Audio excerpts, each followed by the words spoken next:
أعوذ بالله من الشيطان الرجيم بسم الله الرحمن الرحيم ولقد أرسلنا نوحا إلى قومه فلبث فيهم ألف سنة إلا 50 عاما فأخذهم الطوفان وهم ظالمون فأنجيناه وأصحاب السفينة وجعلناها آية للعالمين وإبراهيم إذ قال لقومه اعبدوا الله واتقوه ذلكم خير لكم إن كنتم تعلمون إنما تعبدون من دون الله أوثانا وتخلقون إفكا إن الذين تعبدون من دون الله لا يملكون لكم رزقا فابتغوا عند الله الرزق واعبدوه واشكروا له إليه ترجعون وإن تكذبوا فقد كذب أمم من قبلكم وما على الرسول إلا البلاغ المبين أولم يروا كيف يبدي الله الخلق ثم يعيده إن ذلك على الله يسير قل سيروا في الأرض فانظروا كيف بدأ الخلق ثم الله ينشئ النشأة الآخرة إن الله على كل شيء قدير يعذب من يشاء ويرحم من يشاء وإليه تقلبون وما أنتم بمعجزين في الأرض ولا في السماء وما لكم من دون الله من ولي ولا نصير. حضرات، رمضان المبارک سے پہلے سورہ عنکبوت شروع ہوئی، پھر ماہ مبارک کا دور تھا۔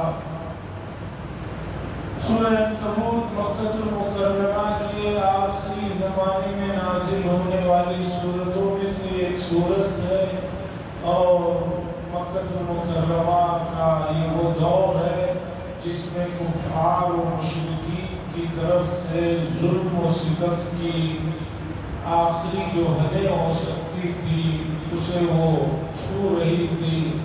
ایسے موقع پر یہ سورت نازل ہوئی۔ اس میں اللہ تبارک و تعالیٰ نے سب سے پہلے مومنین کو تسلی دی اور دو قیمتی باتیں بتائی۔ پہلی بات یہ ہے کہ جنت اتنی سستی نہیں ہے کہ بغیر مشقت اور تکلیف کے وہ کسی کو مل جائے، اس لیے اگر دنیا میں کچھ تکلیفیں اور مشقتیں ہو رہی ہیں تو آپ کو اس پر صبر کرنا پڑے گا۔ دوسری بات یہ ہے کہ جو بھی ظلم و ستم ان کی طرف سے ہو رہا ہے، پریشانیاں جو بھی ہیں، یہ عارضی ہیں، ٹیمپرری ہے، مستقل نہیں ہے۔ بہت جلد یہ دور ختم ہو جائے گا اور راحت اور سکون کا دور آ جائے گا۔ تو اللہ تعالیٰ نے مومنین کو اس میں تسلی دی، اور یہ تسلی ہمارے لیے بھی ہے۔ قرآن ہم سب کے لیے ہے کہ دنیا میں جو بھی مصیبتیں اور مشکلیں آ رہی ہیں تو سب سے پہلے دیکھیے کہ مشکلیں اور مصیبتیں آنے کی وجہ کیا ہے، ہمارے اپنے اعمال ہیں یا نہیں۔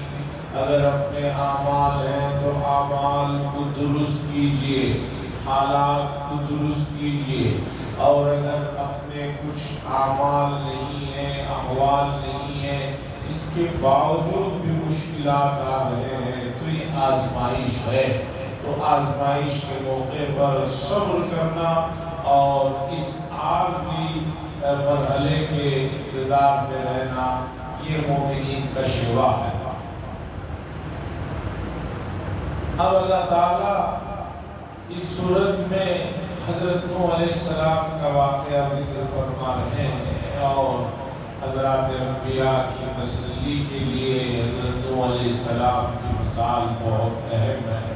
اللہ فرماتے ہیں وَلَقَدْ أَرْسَلْنَا نُوحًا إِلَىٰ قَوْمِهِ، اور تحقیق ہم نے بھیجا حضرت نوح علیہ السلام کو ان کی قوم کی طرف۔ وہ اس میں رکے رہے 50 کم 1000 سال، 950 سال تک جو ہے وہ اپنی قوم میں اللہ کی طرف لوگوں کو بلاتے رہے، اور حضرت نوح علیہ السلام کا واقعہ بہت مرتبہ گزر چکا ہے کہ بہت کم لوگ ایمان لائے۔ تاریخی روایتوں کے اعتبار سے 70 کے آس پاس لوگوں نے ایمان قبول کیا۔ اس کے بعد حالات کافی بگڑ گئے، اللہ نے کشتی بنانے کا حکم دیا، کشتی بنائی گئی، اس میں ماننے والے سوار ہو گئے اور نہیں ماننے والے جو ہے پورے کے پورے غرق ہو گئے۔ فَأَخَذَهُمُ الطُّوفَانُ، طوفان نے انہیں آ پکڑا، وَهُمْ ظَالِمُونَ، اور ظلم کرنے والوں میں سے تھے۔ اللہ نے ایسے ہی ان کو نہیں پکڑا بلکہ وہ ظالم تھے اور ان کی ہلاکت ہو گئی۔ فَأَنْجَيْنَاهُ، ہم نے نجات دی ان کو اور کشتی والوں کو، اور بنایا ہم نے ان کے لیے، اور بنایا ہم نے اسے یعنی حضرت نوح علیہ السلام کی کشتی اور ان کے واقعے کو عبرت، لوگوں کے تمام جہاں والوں کے لیے عبرت کا واقعہ۔ حضرت نوح علیہ السلام کا واقعہ کوئی فرضی واقعہ نہیں ہے، کوئی افسانہ نہیں ہے، کوئی قصہ کہانی نہیں ہے، بلکہ قریب میں ترکی کے ایک علاقے میں ایک کشتی دریافت ہوئی ہے، اور وہ جو طوفان کا اللہ نے ذکر کیا وہ سب تاریخی اعتبار سے طے شدہ بات ہے۔ بہت سی مرتبہ لوگ کسی کو کچھ سمجھانے کے لیے فرضی باتیں بتا دیتے ہیں، فرضی کہانیاں سنا دیتے ہیں۔ قرآن کوئی فرضی بات، کوئی افسانہ، کوئی کہانی کی کتاب نہیں ہے، جو واقعات ہوئے ہیں اسی کو بتا رہا ہے، اور آج تک قرآن کے بتائے ہوئے کسی بھی واقعے پر دنیا میں آج کل تحقیقات کا بڑا زور ہے۔ ہزاروں سال پرانی چیزوں کی تحقیقات ہو رہی ہیں کہ 1000 سال پہلے یہ تھا، 1000 سال پہلے وہ تھا، لیکن کوئی آدمی یہ نہیں کہہ سکتا کہ قرآن میں بتائے ہوئے واقعات میں سے کوئی واقعہ نہیں۔ خاص طور پر آگے چل کر حضرت ابراہیم علیہ السلام کا ذکر آ رہا ہے۔ 1900 کی بات ہے، تقریباً 125-30 سال پہلے کی بات ہے۔ لوگوں نے کہہ دیا کہ ابراہیم علیہ السلام نام کی کوئی شخصیت ہی نہیں تھی، یہ افسانہ تھا، یہ کوئی حقیقی واقعہ نہیں ہے۔ تو یورپ اور دوسرے علاقے کے ماہرین کو جو زمین کے سلسلے میں تحقیق کرتے ہیں ان کو لا کر عراق میں چھوڑا گیا، جہاں کہ حضرت ابراہیم علیہ السلام کے تحقیقات کے بعد 1923 کے آس پاس جو ہے کئی سال کی کھدائی کے بعد عراق میں جو شہر غرق ہو گئے تھے، ڈوب گئے تھے، دفن ہو گئے تھے، اس سب کی سب چیزیں نکلی، اور لکھنے والے مسلمان نہیں، عیسائی ہیں، دہریے ہیں، ان سب نے لکھا کہ یہاں کئی ہزار سال پہلے بستیاں تھی، آبادیاں تھی، کوئی ایسی فرضی بات نہیں تھی۔ یہ ہے بھی میں نے جمعہ کے دن بھی بات بتائی، میں دوبارہ بتانا چاہتا ہوں۔ قرآن مجید میں اللہ نے فرمایا 15ویں پارے میں أَلَمْ يَرَوْا أَنَّا جَعَلْنَا اللَّيْلَ وَالنَّهَارَ آيَتَيْنِ فَمَحَوْنَا آيَةَ اللَّيْلِ۔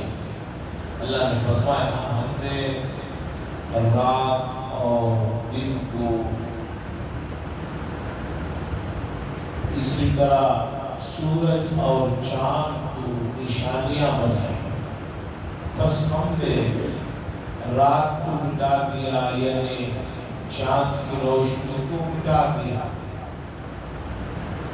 اس کی تفسیر میں حضرت ابن عباس رضی اللہ تعالیٰ عنہ فرماتے ہیں، جو صحابی ہیں، جو تفسیر کے بڑے ماہر ہیں، انہوں نے یہ بات لکھی کہ اللہ نے سورج اور چاند کو جب پیدا کیا تو سورج کی طرح چاند بھی روشن تھا، سورج کی طرح چاند بھی روشن تھا۔ اللہ نے چاند کی روشنی کو ختم کر دیا، اس حد تک ختم کر دیا کہ اس کی وجہ سے دن کی طرح روشنی نہ ہو۔ یہ ابن عباس فرماتے ہیں 1450 سال پہلے اس آیت کی ذیل ہے۔ ابھی قریب میں ناسا امریکہ کی تحقیق آئی ہے کہ چاند بھی کسی زمانے میں روشن تھا، بعد میں اس کی روشنی ختم ہوئی۔ ناسا کا بتا رہا ہے یہ بات، آج بتا رہا ہے۔ اور ابن عباس اس آیت کی تفسیر میں کب کہہ رہے ہیں؟ 1400 سال پہلے کہہ رہے ہیں سورج کی طرح چاند بھی روشن تھا، اللہ نے اس کی روشنی کو ختم فرما دی تاکہ جو ہے دن رات کا ایک جو ہے حساب رہے، آرام کے لیے ایک وقت رہے، جاگنے کے لیے ایک وقت رہے۔ اللہ نے ایک نظام بنا۔ ناسا کہتا ہے ابھی تحقیق سے کہ چاند بھی سورج کی طرح روشن تھا کسی زمانے میں، اب اس کی روشنی کسی زمانے میں ختم ہو گئی۔ عزیزان گرامی یاد رکھیے، سائنس ابتدائی مرحلے میں ہے، سائنس ابھی جو ہے ابتدائی مرحلے میں ہے۔ سائنس جب بالکل عروج پر آئے گا، اپنی آخری جو ہے جو اس کی حد ہوگی وہاں پر آئے گا، تب رکھ کر آپ قرآن و حدیث کو آپ اس کے ساتھ یہ کریں گے، تب بھی آپ کو قرآن و حدیث کے خلاف کچھ نہیں ملے گا، بلکہ وہ اس کی تائید کرتا ہوا ملے گا۔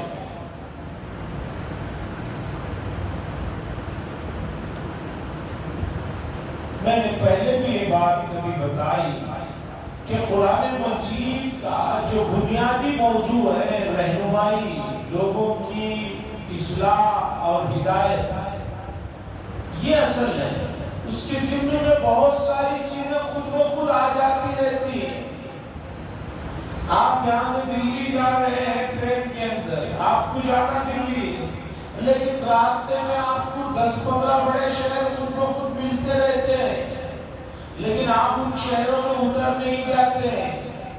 راستے میں ٹرین میں جاتے ہوئے گلبرگہ مل رہا ہے، شولاپور مل رہا ہے، بھوپال مل رہا ہے، اور خدا جانے آگرہ مل رہا ہے، اور جھانسی مل رہا ہے، بڑے بڑے شہر مل رہے ہیں۔ 10-15 منٹ کے لیے آپ وہاں رکتے بھی ہیں، لیکن اترتے نہیں، وہاں رک نہیں جاتے۔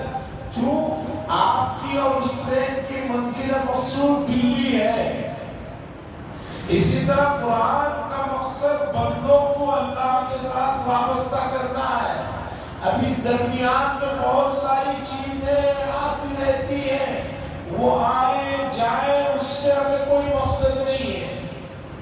میں نے مثال دی کہ میں گھڑی کو دیکھ رہا ہوں، میرا مقصد ہے وقت دیکھنا، کتنا وقت بج رہا ہے، گھڑی کو دیکھ رہا ہوں، لیکن گھڑی کو دیکھتے ہوئے ادھر اور ادھر بہت سی چیزیں نظر آ رہی ہیں، بہت سے احباب نظر آ رہے ہیں، لیکن میرا مقصد گھڑی دیکھنا ہے۔ لیکن گھڑی دیکھنے کے ساتھ ساتھ مجھے اور کئی لوگ نظر آ رہے ہیں، کئی چیزیں مسجد کی نظر آ رہی ہیں۔ تو اسی طرح قرآن کا مقصد جو ہے سائنس یا دوسری چیزوں میں اسے اصالتاً بیان کرنا نہیں ہے، بلکہ قرآن کا مقصد ہے سیدھا راستہ دکھانا، یعنی وہ راستہ دکھانا کہ جس پر چل کر آدمی اللہ تک پہنچ جائے۔ باقی بہت سی چیزیں اس کے ذمے میں آ جاتی ہیں، وہ نہ اہم ہے نہ مقصود ہے۔ بہت سے لوگ اسی چیزوں میں الجھ کر رہ جاتے ہیں، بہت سے لوگ انہی چیزوں میں الجھ کر رہ جاتے ہیں۔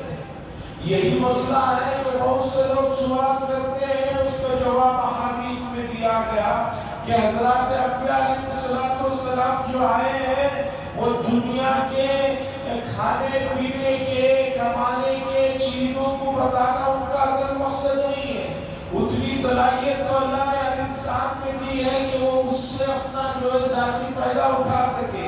انبیاء کا کام ہے بندوں کو اللہ تک ملانے کا کام۔ انسان تو انسان، جانور بھی اپنے کھانے پینے کے مسئلے کو حل کر لیتا ہے، بلکہ اپنے نفع نقصان کو جانتا ہے۔ کتنے جانور ایسے ہیں جنگلوں میں ان کو کچھ ہو جاتا ہے تو انہی کی قسم کی برادری کے لوگ جنگل کے کچھ پتوں سے ان کا علاج کر کے درست کر دیتے.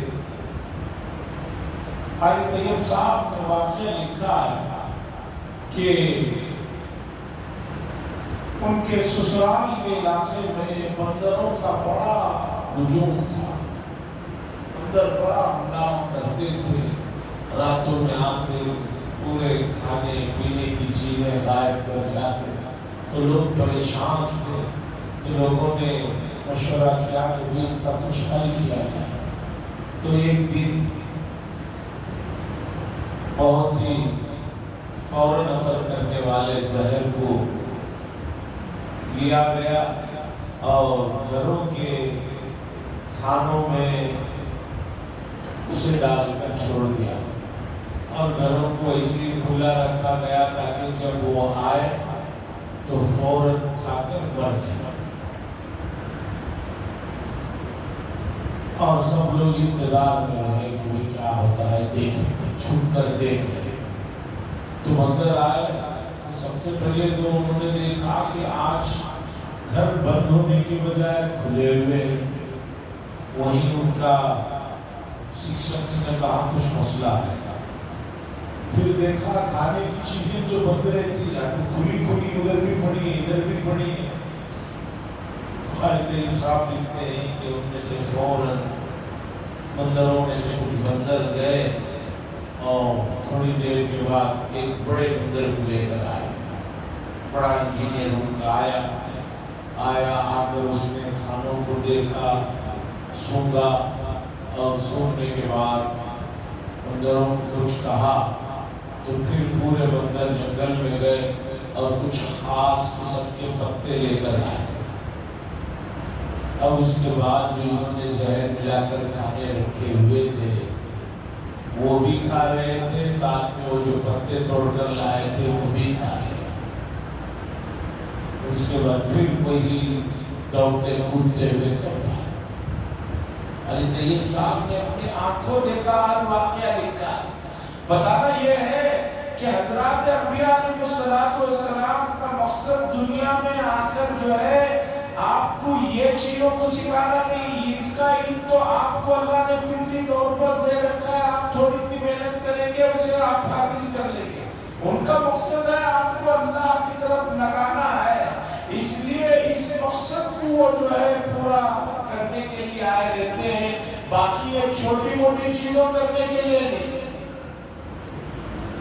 استاد نے فرمایا، بہت صاف بات فرمایا کہ کوئی آدمی ہے فوج میں بڑے پوسٹ پر ہے.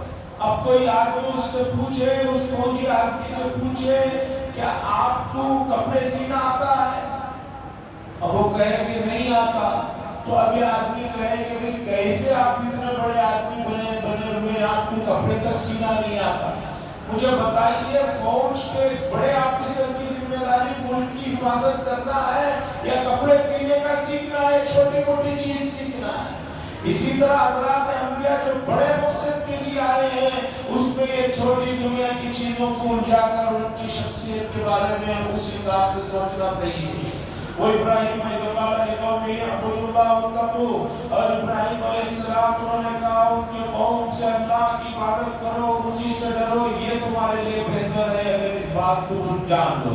انما تعبدون من دون اللہ اوثانا، تم لوگ بس یہ کام کرتے ہو کہ اللہ کو چھوڑ کر جو ہے بتوں کی جو ہے پوجا کرتے ہو اور بتوں کو بناتے ہو، اپنے ہاتھوں سے بتوں کو بناتے ہو.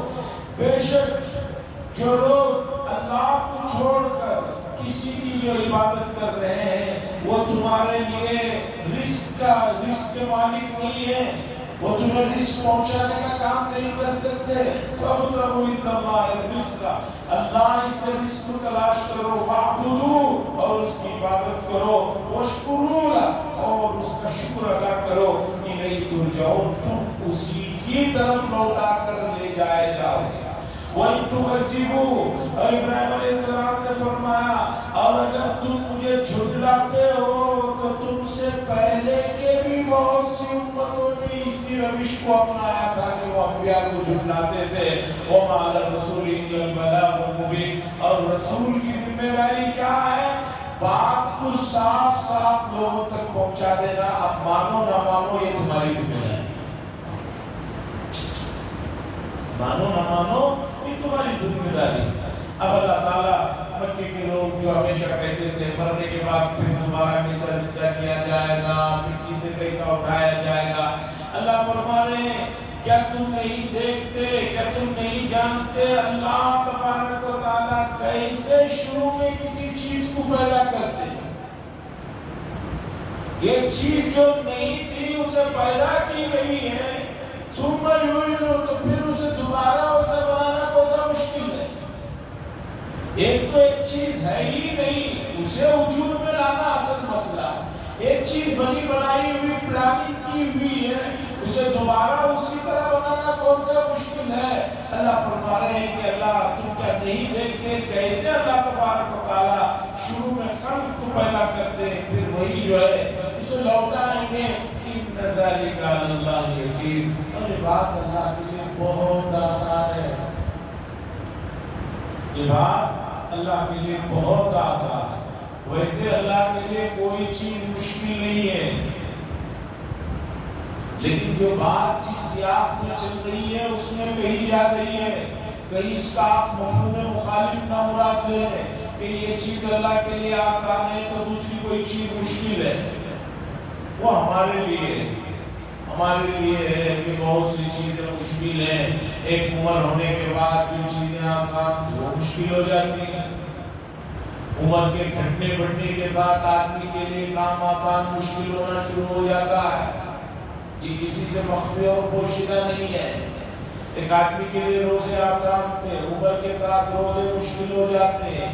نماز پڑھنا آسان تھا, اب جو ہے نماز پڑھنے میں اٹھنے بیٹھنے میں دقت ہو رہی ہے. ایک زمانہ تھا کوئی بھی چیز کھا لیتا تھا آدمی, اسے گلانے میں کوئی مسئلہ نہیں تھا. ایک زمانہ ایسا آتا ہے کہ اسے لیکوئڈ پر زندگی گزارنا پڑتا ہے. ان ذالک علی اللہ یسیر, اللہ تعالیٰ کے لیے بہت آسان ہے. قل سیروا, اے نبی صلی اللہ علیہ وسلم کہیے کہ ذرا گھومو پھرو زمین میں, فانظروا, دیکھو کیسے ہم نے جو ہے پیدا کیا ہے شروع کی چیزوں کو. ثم اللہ ینشئ النشأۃ الآخرہ, پھر دوبارہ اللہ تبارک و تعالیٰ اس چیز کو اٹھا کر کھڑا کریں گے. ان اللہ علی کل شیء قدیر, بے شک اللہ تبارک و تعالیٰ ہر چیز پر قادر ہے, قدرت رکھتے ہیں, ان کے لیے کوئی چیز مشکل نہیں. یعذب من یشاء ویرحم من یشاء, جسے چاہتے ہیں سزا دیتے ہیں اور جسے چاہتے ہیں درگزر کرتے ہیں. وَإِلَيْهِ تُقْلَبُونَ, اور تم سب کو انہی کی طرف پلٹ کر لوٹ کر جانا. اس کے بعد اللہ فرما رہے ہیں یہ ان لوگوں کے لیے جنہوں نے زمین پہ بڑا اپنا فساد مچا رکھا ہے اور یہ سمجھ رہے ہیں کہ ہمیں کوئی چیز روکنے والی نہیں ہے. اللہ فرماتے ہیں وَمَا أَنْتُمْ بِمُعْجِزِينَ فِي الْأَرْضِ وَلَا فِي السَّمَاءِ, اور نہیں ہے تم میں سے کوئی کہ جو زمین میں یا آسمان میں اللہ کو عاجز کر, کہ اللہ کی پکڑ میں ہی نہ آؤ. ایسا نہیں ہے, اللہ کی پکڑ میں سب آئے, سب کے لیے وقت لکھا ہوا ہے, بس اس کے اوپر دیکھنا چاہیے. وَمَا لَكُم مِّن دُونِ اللَّهِ, اور نہیں ہے تمہارے لیے اللہ کے علاوہ نہ کوئی دوست نہ کوئی مددگار, نہ کوئی دوست ہے نہ کوئی مددگار ہے. یہ اس رکوع میں انبیاء کے واقعات کے ساتھ امت کو تسلی دی گئی, اور یہ تسلی ہر زمانے میں قرآن پڑھنے والوں کے لیے امت کے لیے ہے. اس بات کو ذہن میں بٹھائیں اور نکالیں اس بات کو اپنے ذہن سے کہ قرآن یہ صرف اس نازل ہونے والے زمانے کے لوگوں کی ہدایت کے لیے یا اس زمانے کے لوگوں کی تسلی کے لیے نہیں, ہر زمانے کے لوگوں کی تسلی کے لیے. بلکہ لوگ قرآن کے بارے میں کہتے ہیں, میں تو کہتا ہوں بعض مرتبہ علامہ اقبال رحمہ اللہ, ڈاکٹر اقبال صاحب کے اشعار میں پڑھتا ہوں تو ایسا دیکھ کر کہہ رہے ہیں.